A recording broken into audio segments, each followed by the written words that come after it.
Hello guys, nandito na naman tayo at ito may pag-uusapan naman tayo about dito sa black sand mining naman ng Ilocos Sur.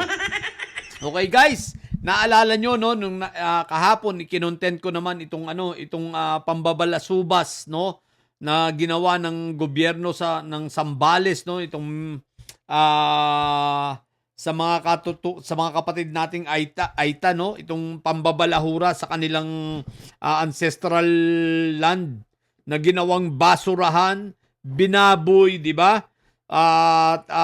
At least ngayon, ito yung sa documentary ni Cara David, ngayon naman ay ina-actionan na. Pero the damage has been done, no? Pero kawaawa yung ating mga kapatid na ay katutubo, mga kapatid nating Aita.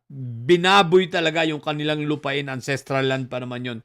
Walang hiya. Yun ay yung panahon ni Fentaboy, noong 2019. Yan ay ito ay pagpapakita lamang ng mga kawalang hiya ng mga ilang tao, mga maimpluwensyang tao tulad ng mga mayor, tapos ay kasabwat ang mga nasa DENR. At ito ngayon iko-content ko dahil mukhang ganun din ang nangyayari. Guys, ito sa mga taga DENR natin, bagamat kayo ay may pinangahawakang legal, no? Pero marami nang umiiyak at pakinggan naman ninyo ang ating mga kababayan. Itong Ilocos Sur na matagal nang pinaghaharian ng mga singson, ang mga congressman rito ay mga singson rin. Baka naman pwede nyo itong aksyonan at gumawa kayo ng batas na para itigil itong black sand mining na ito. Alam nyo po, marami ng mga umiiyak tayong mga kababayan sa Ilocos Sur na apektado nitong ginagawang black sand mining na ito sa Santa Cruz, no? Particularly dito sa, pag daw nagkakamali, Buhaya River ba ito? No? At kawawa ang ating mga kababayan dahil sa ang katwiran ng local government doon at ng DENR, para daw ito ay sa flood control. Flood control mitigation, what the heck? Flood control mitigation tapos sinisira ang kalikasan? Aba, maawa naman kayo. Tigilan nyo naman yung kapal ng mukha ninyo. Hindi porke merong batas at hindi pa naisasaayos ang batas dyan, sasamantalahin ninyo. Kaya kami nananawagan sa DENR dyan sa Ilocos Region. Aksyonan nyo ito, itigil nyo yan. Hindi porke may batas, aabusuhin ninyo. Pangalawa, ang tanong namin, saan napupunta yung mga mga minimina dyan? Saan napupunta yung mga buhangin na yan na hinahakot ninyo?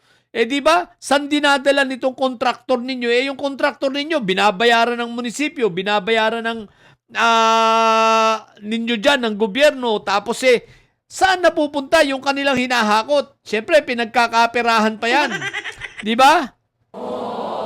Ang sa akin lang, yung kawalang iyaan ninyo ay tigilan na ninyo. Baka naman pwedeng pakinggan ninyo ang taong bayan dyan. No? Ang mga nakatira sa lugar na yan, sa Santa Cruz, ay nagsusumamo at nakikiusap sa inyo.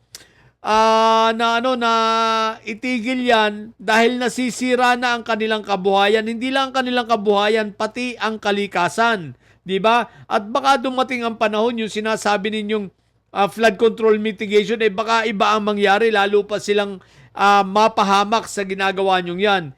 Ang sa akin lang, huwag nyong sirain ang kalikasan dahil pag ang kalikasan ang talagang bumalik, naku po Rudy, baka hindi nyo kakayanin, kawaawa yung mga inosenteng mabibiktima dahil sa kagaguhan ninyo at sa katakawan ninyo, pinagkakakitaan nyo yan, mga hidayo pa kayo, no?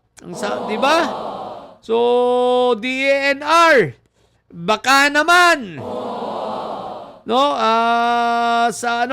kay Ninong Bongbong namin, baka pwede nyo naman tingnan ito, PBBM, at pakinggan ang mga taga Ilocos Sur, no, kung yung kanilang mga gobyerno ron ay ayaw makinig sa mga kababayan natin ito dahil minamalit sila, mga maliliit na tao, PBBM, baka naman, no, pakinggan mo ang hinaing ng mga taga Ilocos Sur. Sila ay sobra nang naaabuso, sobra na itong mga pinaggagawang ito, sinisira ang kalikasan at sinasabi for flood control, what the heck?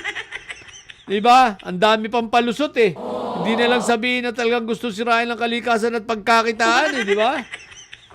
So, itong dredging na ito, no, itong black sand mining na ito, pakitingnan, DENR, pakitigil nyo na yan. At dito sa mga singson na mga nasa kongreso, baka gusto nyo itong silipin, mag-imbestiga o kaya naman kung ayaw nyo mag-imbestiga, gumawa na lang kayo ng batas para ang mga ganitong gawain ay mapigilan, sponsoran na ninyo. Kayo ang gumawa para naman may pakinabang sa inyo ang taong bayan. Isipin ninyo, sa lugar mismo ninyo, pumapayag kayong sirain ang kalikasan na ganyan, mga congressman kayo. Diba? Sa tagal nyo na panahon dyan eh. Sa Ilocos Sur ba? Magmalasakit naman kayo ng totoo. No? Huwag yung ibang tao pa ang nagmamalasakit para sa mga kababayan natin dyan sa Ilocos Sur. Kawawa naman yung mga taong nakikipaglaban, no? Para sa mapanatili ang ang kagandahan ng lugar na yan at yung kalikasan ay huwag maabuso. Okay? So ilan po sa mga bobong didilis na mga abusado.